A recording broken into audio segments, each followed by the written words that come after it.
สบายวิวค่าเนาะมื้อนี้เขาจะมาแนะนำถือว่าท็อปเอเนาะรุ่นใหม่ล่าสุด2025เนาะถือว่าราคาครบสุดแมนอยู่ที่8,500,000เนาะในนั้น8,500,000ลูกค้าจะได้อย่างแน่เนาะเฮาสิแนะนำไปแต่ละอย่างเนาะ1แม่นเฮาจะแถมลูกปืนเนาะลูกปืนถือว่ากับ1เนาะถือว่า300ลูก2แม่นเฮาจะแถมสูบถือว่าสูบนี่เป็นสูบเนาะ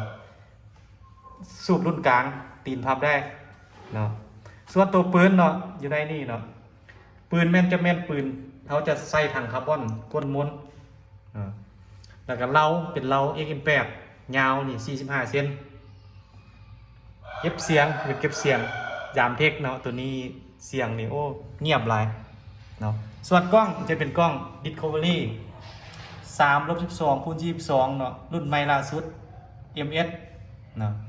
ถือว่าท็อป A 2025เนี่ยสปริงปรับควันมันจะอยู่ทางหน้าเนาะตัวนี้จะเป็นสปริงปรับควันนะลูกค้านะเวลาลูกค้าต้องการปรับควันเนาะสปริงให้มันแข็งหรือว่าอ่อนนี่เนาะเป็นปรับอยู่นี่เนาะเวลาเขาสูบเนาะถ้าเขาสูบลมได้ฮอดนี่เนาะ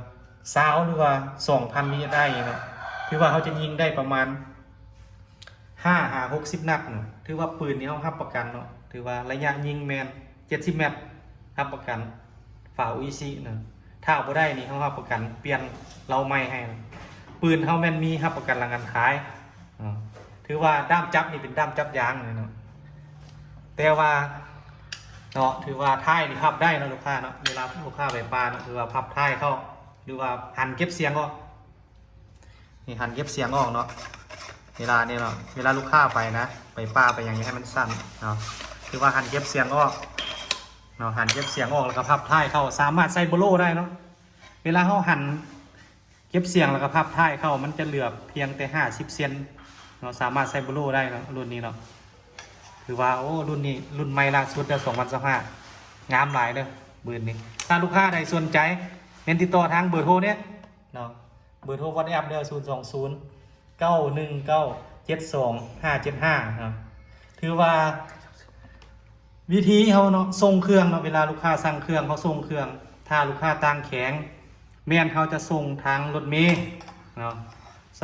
ส่งทางรถเมล์เนาะเวลาเขาส่งเครื่องแม่นเขาจะถ่ายรูปหรือถ่ายวิดีโอให้ลูกค้าเวลาลูกค้าโอเคแล้วเขาจะเอาเครื่องเอาไปส่งไปฮอดคิวรถเขาจะเอาเบอร์โทรของเจ้าของรถแล้วก็ป้ายรถให้ลูกค้าเวลานั้นลูกค้าจะต้องได้โอนเครื่องให้เขากรณีลูกค้าอยู่นครหลวงแม่นเขามีเก็บเงินปลายทางลูกค้าสามารถกวดเครื่องก่อนจ่ายเงินได้เนาะเฉพาะลูกค้านครหลวงถ้าลูกค้าตั้งแข็งแม่น